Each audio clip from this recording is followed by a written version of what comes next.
तो ठीक है, आज का हमारा जो टॉपिक है वो है फॉरेस्ट एंड वाइल्ड लाइफ। ठीक है, हम फॉरेस्ट के बारे में पढ़ेंगे और कुछ मेजर्स बताएंगे जिससे फॉरेस्ट जो है वो कंजर्व हो सकते हैं। अंडरस्टैंड?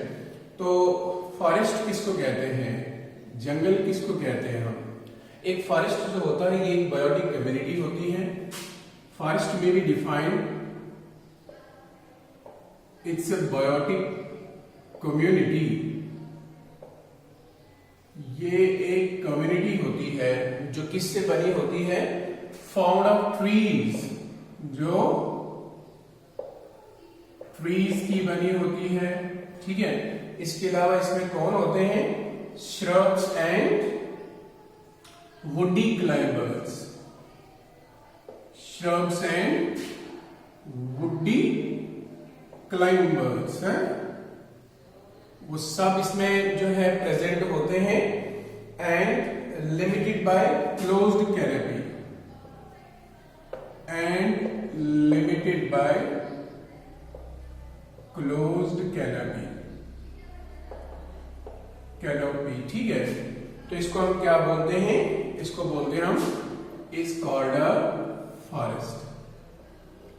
एक ऐसी बायोटिक कम्युनिटी, एक लिविंग ऑर्गेनिजम्स की कम्युनिटी जो ट्रीज की बनी होती है, श्रब्स की और वुडी क्लाइंबर्स की, और जिसके ऊपर एक कैनोपी होती है जो सबसे टॉल ट्रीज की जो है सबसे ऊपर वाली लेयर जो उसकी होती है वो बनी होती है, उसको हम कहते हैं जंगल। या फॉरेस्ट को मैं कहूंगा the large area of land,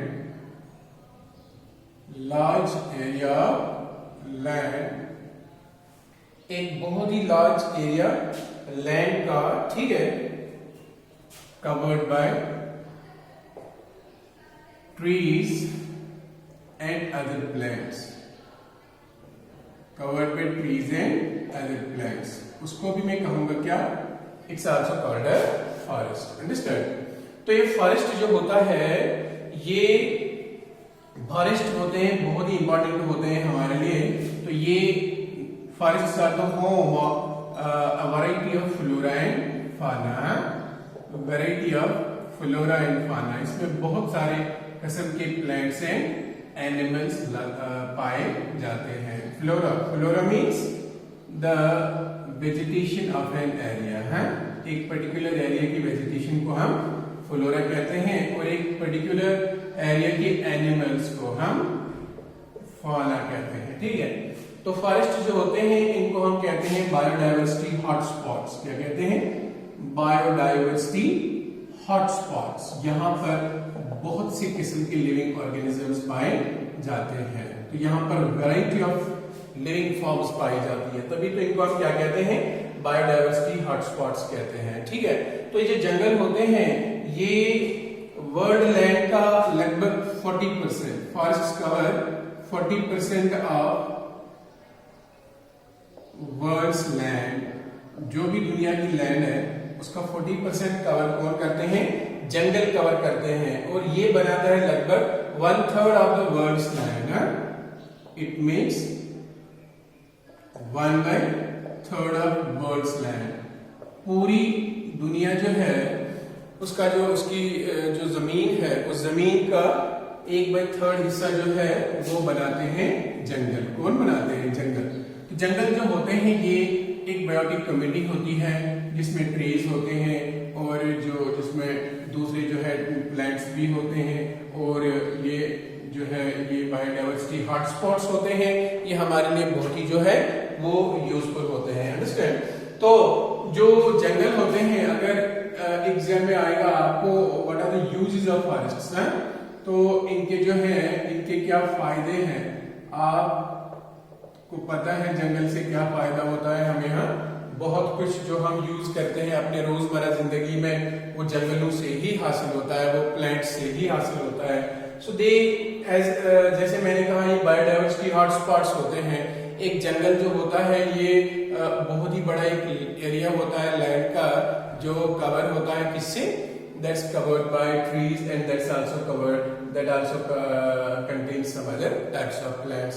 तो इसमें different types of flora, different types of fauna जो है वो पाया जाता है। और एक फॉरेस्ट के अंदर ऐसी सारी कंडीशंस होती है जो सपोर्ट करती है जो है वहां पर लाइफ के सर्वाइवल के लिए, अंडरस्टैंड। तो वहां पर बहुत सारा खाना अवेलेबल रहता है एनिमल्स के लिए भी, इसलिए एनिमल्स भी जंगलों में जो है काफी तादाद में रहना जो है पसंद करते हैं।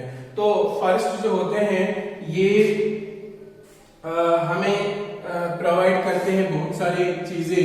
एंड नंबर 1 इनसे हमें निकलता है ये फूड देते हैं, food in the form of roots, food in the form of tubers, food in the form of fruits, understand. वो जो है वो जंगलों से मिल जाता है, अंडरस्टैंड। ट्यूबर्स मिलते हैं, रूट्स मिलते हैं and food in the form of leaves, ठीक है।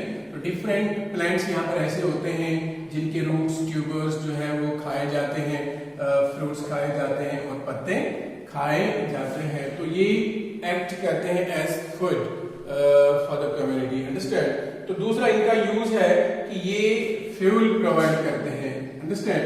Forest provide the fuels, understand.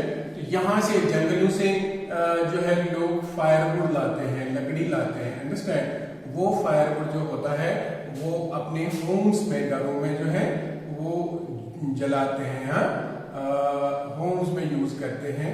तो इस तरह ये प्रोवाइड करते हैं फ्यूल। तो वो फ्यूल किसके काम आता है? वो यूजुअली कुकिंग और बाकी चीजों के काम भी आता है, अंडरस्टैंड। तो ये फ्यूल का काम करते हैं। तीसरा इनका फायदा ये है जंगलों का कि यहाँ से हमें जो है क्या कहते हैं इसको मिलता है टिम्बर, अंडरस्टैंड। टिम्बर आप जानते हो, टिम्बर यानी जो होता है forest provide the wood, the timber for furniture, understand. Furniture के लिए है, फर्नीचर के लिए, for making the buildings, understand. Buildings के लिए या फॉर अदर कंस्ट्रक्शन पर्पसेस, जो भी कंस्ट्रक्शन पर्पसेस होते हैं या जो भी घर में फर्नीचर जो है वो बनाते हैं वो जंगलों से ही जो है लकड़ी हासिल करके जो है टिम्बर हासिल करके हम बनाते हैं, ठीक है। तो जंगलों से हमें फूड मिलता है, फ्यूल मिलता है, टिम्बर भी मिलता है।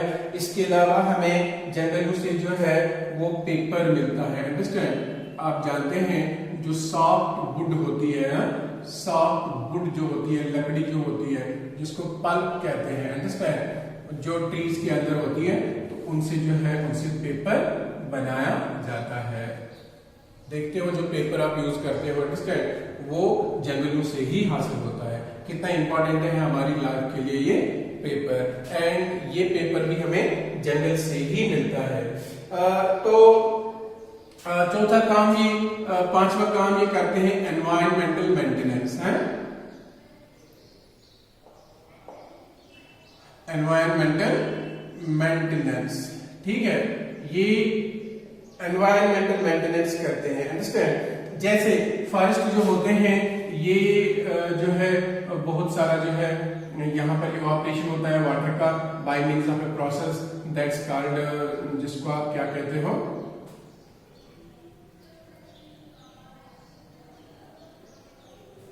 I forget the term.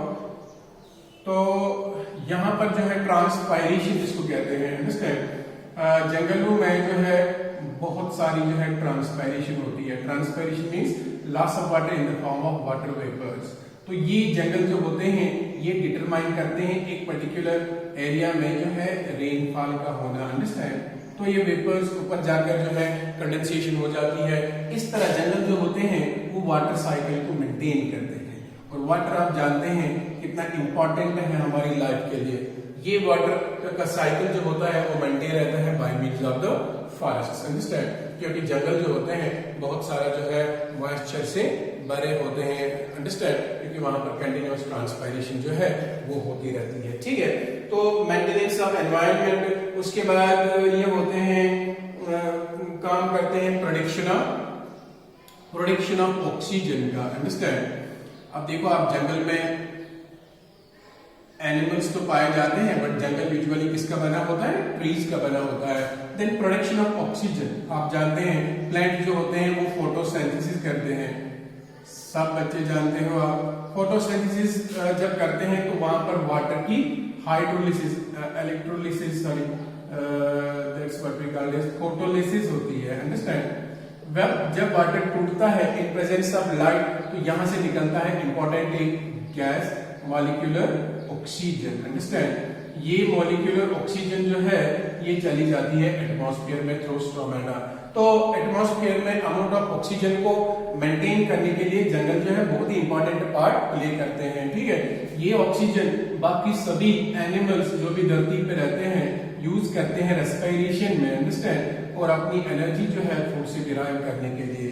अगर ऑक्सीजन नहीं मिलेगी आपको तो विद इन 5 मिनट्स आपकी डेथ हो जाएगी। तो प्रोडक्शन ऑफ ऑक्सीजन की परसेंटेज को मेंटेन करने के लिए बहुत ही इंपॉर्टेंट है। इसलिए हमें जंगल काटने नहीं, जंगल लगाने चाहिए। प्लांट्स काटने नहीं, प्लांट्स उगाने चाहिए। अब एटलीस्ट जितने हम काटेंगे अपनी जरूरत पूरी करने के लिए उतना हमने लगाना भी चाहिए। अंडरस्टैंड? तो ये जंगलों के कुछ यूजेस है, ये बहुत ज्यादा है। अंडरस्टैंड? देन इसके अलावा जो है जंगल जो होते हैं ये नेक्स्ट फंक्शन इनका है शेल्टर का काम करते हैं। आप शेल्टर जानते हो, शेल्टर मीन्स होम, मीन्स घर का काम करते हैं। Forest provide the shelter to variety of animals. Understand? यहाँ पर बहुत से किस्म के एनिमल जो है वो रहते हैं और उनका घर यही जंगल होता है। Understand? Variety of animals, variety of birds, बहुत से किस्म के बर्ड्स जो है जंगलों में रहते हैं, तो इनके लिए शेल्टर का काम करता है। अंडरस्टैंड? एक और फायदा है जंगलों का, सॉइल कंजर्वेशन। ठीक है, जंगल जो होते हैं ये सॉइल की कंजर्वेशन में जो है मदद करते हैं। सॉइल की कंजर्वेशन कैसे करते हैं? जो जंगल होते हैं फॉरेस्ट, ये प्रिवेंट करते हैं, क्या प्रिवेंट करते हैं? Soil erosion. Understand?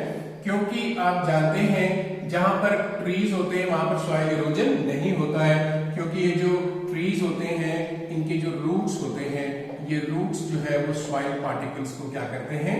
Soil particles को बाइंड करते हैं। इस तरह ये सॉइल को इरोड होने नहीं देते हैं, प्रिवेंट इरोजन। तो जब इरोजन ऑफ सॉइल बच जाएगा दैट मींस सॉइल क्या हो गई? कंजर्व हो गई। सॉइल कंजर्वेशन में ये बहुत ही इंपॉर्टेंट पार्ट प्ले करते हैं। कौन? जंगल प्ले करते हैं, फॉरेस्ट प्ले करते हैं। ठीक है, इसके बाद एक और फायदा इनका ये है, वो है soil fertility. Understand? Soil fertility, ये जो जंगल होते हैं ये सॉइल को जो है फर्टिलिटी उसकी बढ़ा देते हैं। आप जानते हो जो फॉल लीव्स होते हैं, जो ट्विग्स होते हैं, अंडरस्टैंड? ये जो छोटी छोटी ब्रांच होती है, पत्ते होते हैं जो प्लांट से गिर जाते हैं, तो ये सॉइल के अंदर जाकर डिकम्पोज जब हो जाते हैं, सड़ जाते हैं, तो डिकम्पोज होकर ये सॉइल का inorganic matter and organic matter दोनों जो है वो बढ़ा देते हैं। अंडरस्टैंड? इस तरह ये सॉइल को जो है उसका ह्यूमस जो है कंटेंट जो है वो बढ़ा देते हैं। इस तरह सॉइल जो है वो फर्टाइल बन जाती है। इस सॉइल में जो है या जंगल का जो बेड होता है वो डेड डिकम्पोज्ड लीव से जो है भरा हुआ होता है, तो वो उसके लिए खाद यूज होता है। तो वहां पर बहुत सारे नीचे जो जर्म्स होते हैं, माइक्रो ऑर्गेनिजम्स होते हैं, वो भी वहां पर रह पाते हैं। असल में ये जो एक जंगल होता है इसमें एक अंडर स्टोरी होती है और अपर स्टोरी होती है। अपर स्टोरी, अंडर स्टोरी। अपर स्टोरी में बहुत टाल ट्रीज रहते हैं और अंडर स्टोरी जो होती है वो उसमें श्रब लेयर होती है, हर्ब लेयर होती है, देन मॉस लेयर होती है, देन बहुत से माइक्रोब्स जो इसके बेड पे रहते हैं। अंडरस्टैंड? वो भी रहते हैं। ठीक है, तो यहाँ पर आप देखते हो जंगल जो होते हैं ये एक यानी एक इकोसिस्टम, एक जीता जागता इकोसिस्टम होते हैं, जहां पर आप देखते हो बहुत सारी एक्टिविटीज लिविंग ऑर्गेनिजम्स की हमेशा होती रहती है। तो ये सभी जो वहां पर जंगलों में ट्रीज से, प्लांट से, श्रब से, हर्ब से गिरने वाले पत्ते वगैरह होते हैं, या जो प्लांट वहां पर ग्रास प्लांट है वो जो मर गया तो उसके बाद वो उसके बेड में जो है वहां पर डिकम्पोज हो जाते हैं। इस तरह वो जंगल की जो है फर्टिलिटी को बढ़ाते हैं, सॉइल की फर्टिलिटी को बढ़ाते हैं, या जो है प्लांट्स जो होते हैं हमारे एरिया में इनसे गिरे हुए पत्ते जो है वो जब डिकम्पोज होते हैं जमीन में तो उससे उसका ऑर्गेनिक मैटर बढ़ जाता है, तो उसको कहते हैं जो है humus. Understand? And that makes the soil fertile. तो सॉइल फर्टिलिटी इंक्रीज होती है। और क्या काम फंक्शन है इनका, और क्या यूज है इनका, वो है ये होते हैं इनका एस्थेटिक इंपॉर्टेंस होती है इनकी। हाँ, एस्थेटिक इंपॉर्टेंस क्या होती है? जब भी आप जंगल में जाते हो तो जंगल जो है वो दिल को आपको खुश करता है, आपको जो है आपका डिप्रेशन, एंग्जाइटी आपको दूर हो जाती है। एक नज़ारा देखकर, एक बहुत ही जो जंगल का नज़ारा जब आप देखते हो तो इससे जो है आपको आर्ट एंड लिटरेचर, आपको जो है आर्ट एंड म्यूजिक की जो है फीलिंग अंदर आ जाती है, इससे आपका दिल खुश होता है। उसी को कहते हैं एस्थेटिक इंपॉर्टेंस। अंडरस्टैंड?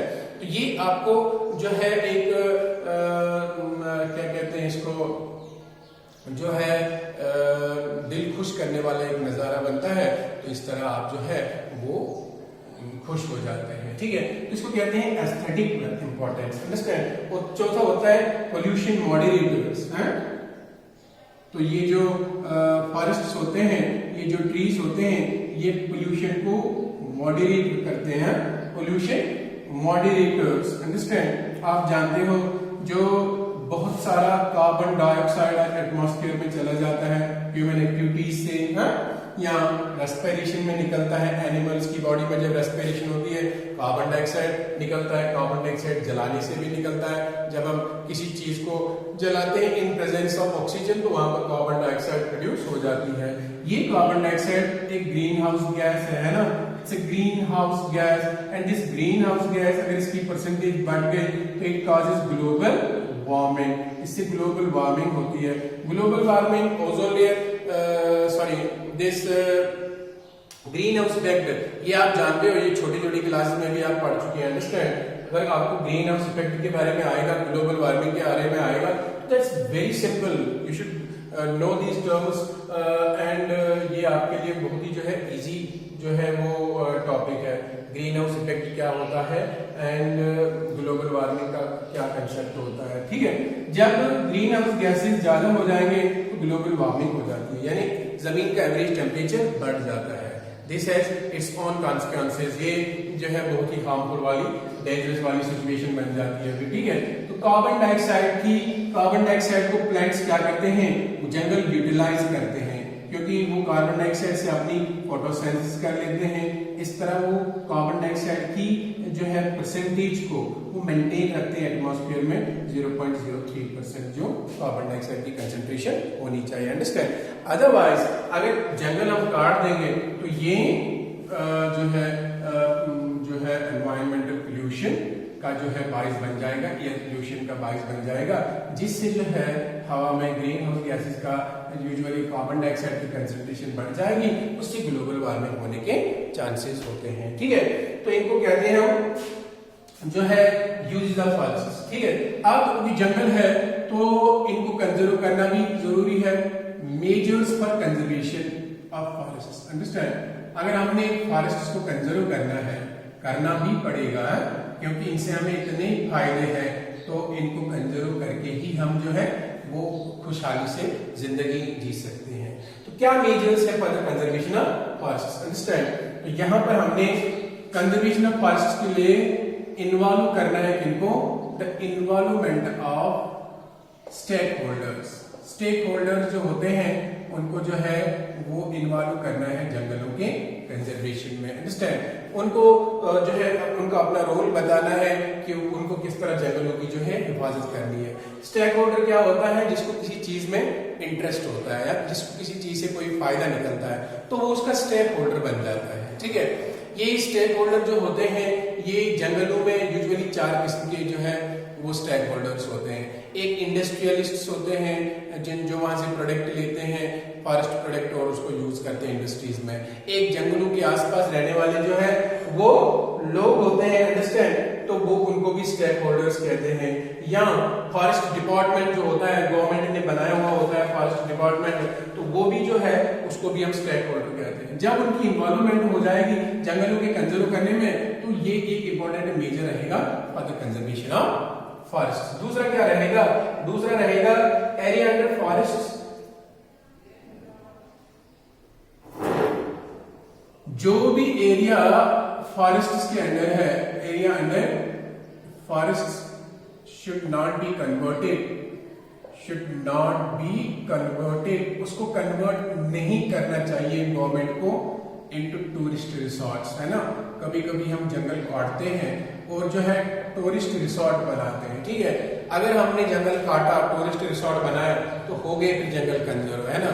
फिर तो जंगल खत्म और फिर इनके यूजेस जो इनसे निकलते हैं हमें फायदे वो खत्म, और ऊपर से एनवायरनमेंट के ऊपर असर ऊपर से वो जाना हो जाएगा, अंडरस्टैंड। तो इनको टूरिस्ट सेक्टर्स में कन्वर्ट नहीं करना है।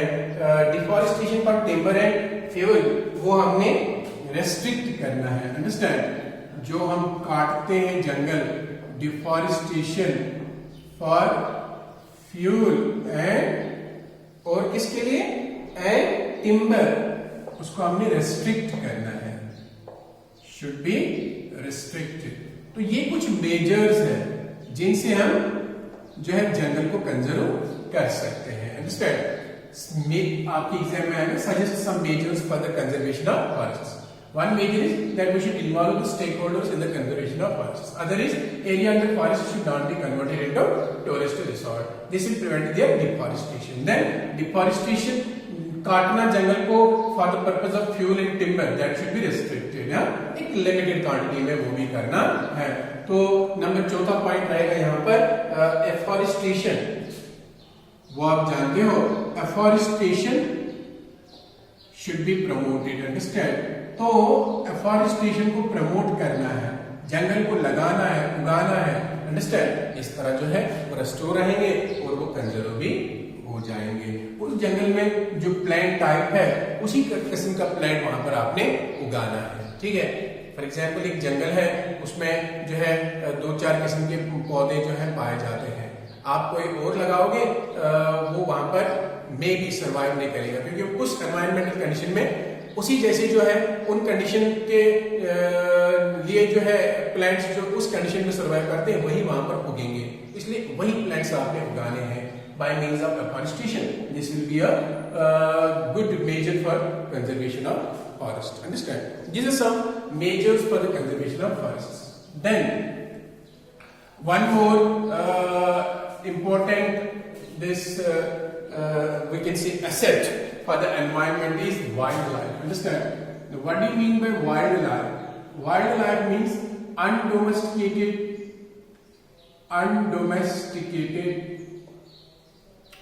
plants and animals। Undomesticated plants and animals जो होते हैं ये क्या बनाते हैं, ये बनाते हैं हमारी wild life. Undomesticated plants and animals constitute wild life of an area।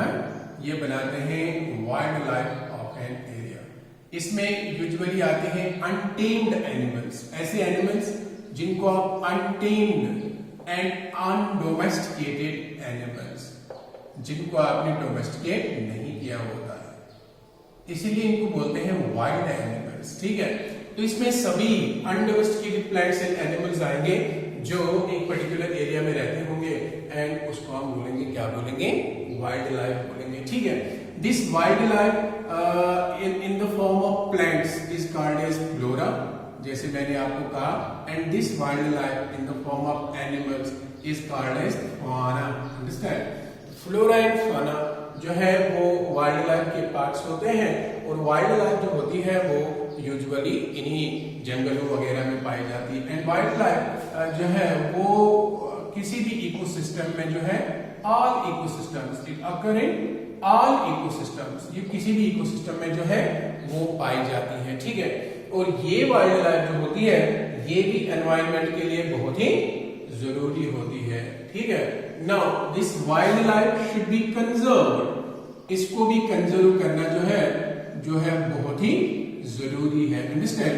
अगर नहीं कंजर्व किया जाए तो आपको पता है बहुत सारे जो है wild life, wild plants and animals जो है वो एक्सटिंक्ट हो चुके हैं ऑलरेडी। एक्सटिंक्ट किसको कहते हैं, जो एक जमाने में रहते थे दुनिया में, अब उनका कोई इंडिविजुअल नहीं बचा है, नो इंडिविजुअल लेफ्ट। जब कोई नहीं बचा है उसको बोलते हैं हम एक्सटिंक्ट। अगर सभी इंसान दुनिया से खत्म हो जाएंगे तो human beings become extinct, understand.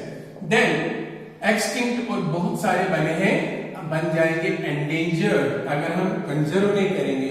Endangered already बन चुके हैं और भी एंडेंजर्ड बन जाएंगे। एंडेंजर्ड किनको कहते हैं? नंबर जिनका नंबर रिड्यूस हुआ होगा, कम हुआ होगा, and are at the verge of extinction है, और वो एक्सटिंक्ट हो सकते हैं अगर हम उनको कंजर्व नहीं करेंगे। उनको बोलते हैं एंडेंजर्ड। यहां मैं कहूंगा वल्नरेबल। वल्नरेबल जो होते हैं उनका नंबर बहुत ही ज्यादा कम हुआ होता है, तो उनको खतरा होता है कि वो दुनिया से जो है वो एक्सटिंक्ट हो सकते हैं, खत्म हो सकते हैं। तो वाइल्ड लाइफ का मतलब होता है जो भी अनडोमेस्टिकेटेड अनटेम्ड एनिमल्स एंड प्लांट्स होते हैं एक पर्टिकुलर एरिया में, उनको हम कहते हैं वाइल्ड लाइफ। ये वाइल्ड लाइफ जो है ये बहुत ही इंपॉर्टेंट है हमारे लिए। It maintains the ecological balance in the world. Understand? जिस तरह हम इस एनवायरनमेंट के लिए जरूरी है उस तरह हर एक लिविंग बीइंग इसके लिए जरूरी है। अंडरस्टैंड? हर एक पॉपुलेशन, हर एक स्पीशीज इसके लिए बहुत ही जरूरी है। अंडरस्टैंड? तो आप किसी भी स्पीशीज को जो है वो हम जो है उसमें से निकाल नहीं सकते, उसका जो है उससे एनवायरनमेंट पे, उससे इकोसिस्टम पे जो है बहुत बड़ा असर पड़ सकता है। ठीक है। Now measures for conservation of wild life. Measures for conservation of wild life. हमने वाइल्ड लाइफ को कैसे जो है वो कंजर्व कर सकते हैं हम, है? जैसे आप जानते हैं कि जो है एक वाइल्ड लाइफ जो होती है उसको दो प्रकार से हम कंजर्व कर सकते हैं। एक होता है इन सीटू कंजर्वेशन। क्या होता है? अगर आपको आएगा एग्जाम में, what do you mean by in situ conservation? तो you have to conserve the wild life because wild life is very important for maintaining the ecological balance in the world. तो जैसे मैंने कहा जितना हम इंपॉर्टेंट है उतना हर एक लिविंग ऑर्गेनिज्म जो है इस एनवायरनमेंट के लिए, इकोसिस्टम के लिए बहुत ही इंपॉर्टेंट है, दुनिया के लिए बहुत ही इंपॉर्टेंट है। इसलिए इनको कंजर्व करना, उसका इनडायरेक्टली ये मतलब हम खुद को कंजर्व कर रहे हैं, अदरवाइज कॉन्सिक्वेंसेस जो है वो बहुत खतरनाक हो सकते हैं। ठीक है। नाउ इन सीटू कंजर्वेशन क्या होता है? Conservation of animals, conservation of animals and plants, conservation of animals and plants in their natural habitats. जब इनको हम कुदरती अपने हैबिटेट्स में जो है वो कंजर्व करते हैं तो उसको बोलते हैं इन सीटू कंजर्वेशन है।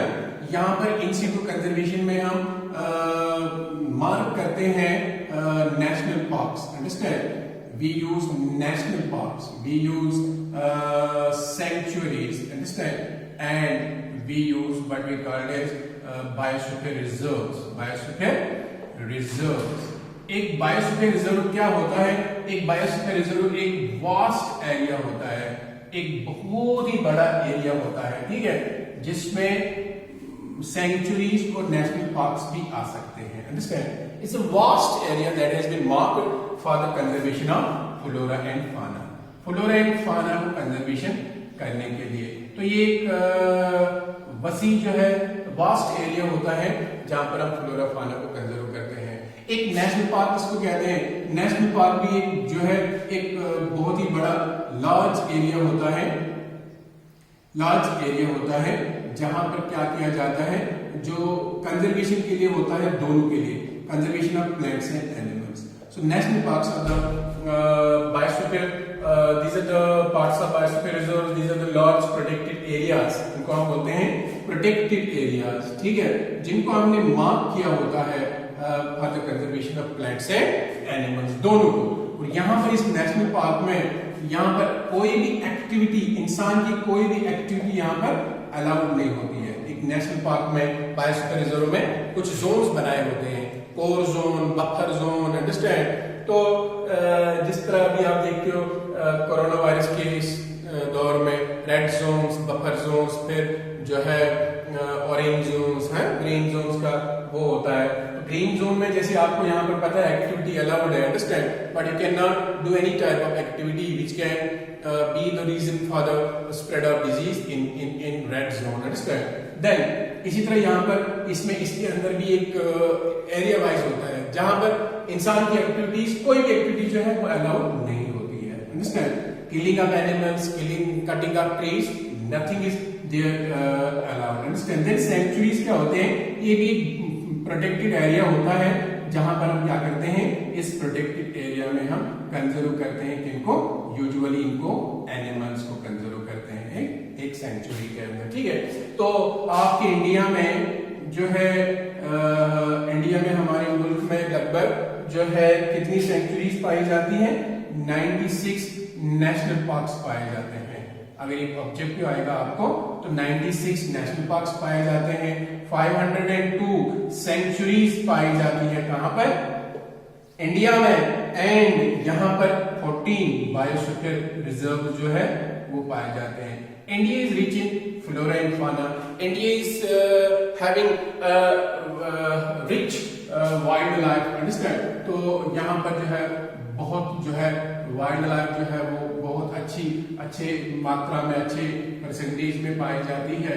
और जो है तो इंडिया के बहुत से स्टेट्स में बहुत सारे जो है ये सेंचुरीज और नेशनल पार्क्स है। आपके J&K में भी बहुत सारे जो है सेंचुरीज और नेशनल पार्क्स जो है वो यहाँ पर पाई जाती है। ठीक है, तो ये कंजर्वेशन के लिए इसको कहते हैं इन सिटू कंजर्वेशन। उसके बाद दूसरा कंजर्वेशन होता है x situ conservation. X situ conservation में हम क्या करते हैं, हम वाइल्ड लाइफ को कंजर्व करते हैं। Here wild life is conserved in outside their natural habitats, outside their natural habitats, यानी अपने उस नेचुरल हैबिटेट में नहीं, यहां पर उसको लाया जाता है और कहीं पर उसको कंजर्व किया जाता है। Conserve outside their natural habitats, inside juice, जैसे आप जू होता है ना, inside juice, inside botanical gardens, inside zoological parks, है ना। एक पार्क होती है ज़ूलॉजिकल पार्क जहां पर आपको एनिमल्स खुले डुले नजर आते हैं, लेकिन उसकी भी एक आउटर बाउंड्री होती है। तो इस तरह जू होता है, जू तो आप गए होंगे, जैसे दिल्ली जू है, जम्मू में जू है, तो जू में यूजुअली हम एनिमल्स को रखते हैं, फिर इनको खिलाते पिलाते हैं, अंडरस्टैंड, और इसके बाद इनकी कैप्टिव ब्रीडिंग करते हैं। यूजुअली यहाँ पर ऐसे एनिमल्स को रखा जाता है जो एंडेंजर्ड होते हैं, उनका एग्जीबिशन भी होता है, लोगों को दिखाते भी है, और उसके अलावा जो है उनकी कैप्टिव ब्रीडिंग भी होती है, वो वहां पर सिलेक्टिवली बच्चे बनाते हैं। इसी तरह बॉटनिकल गार्डन्स में रखा जाता है प्लांट्स को, अंडरस्टैंड, तो यहाँ पर डिफरेंट किस्म के फ्लोरा को जो है उगाया जाता है। इस तरह वो कंजर्व भी होते हैं और उनका नंबर भी बढ़ जाता है। तो zoological parks are also meant for the conservation of animals. ठीक है, तो जब हम एनिमल्स को या प्लांट्स को outside their natural habitats conserve करते हैं, उसको कहते हैं ex situ conservation. This also plays a very important role in conservation of wild life. ठीक है, तो कल हम पढ़ेंगे स्टेक होल्डर्स किनको कहते हैं, और इसके अलावा जो है एक जंगल में कितने स्टेक होल्डर्स होते हैं, और इसके अलावा जो है हम वाटर और वाटरशेड मैनेजमेंट के बारे में जो है वो पढ़ेंगे। ठीक है, तो कल परसों हम इसको फिनिश करेंगे। आज के लिए इतना काफी है।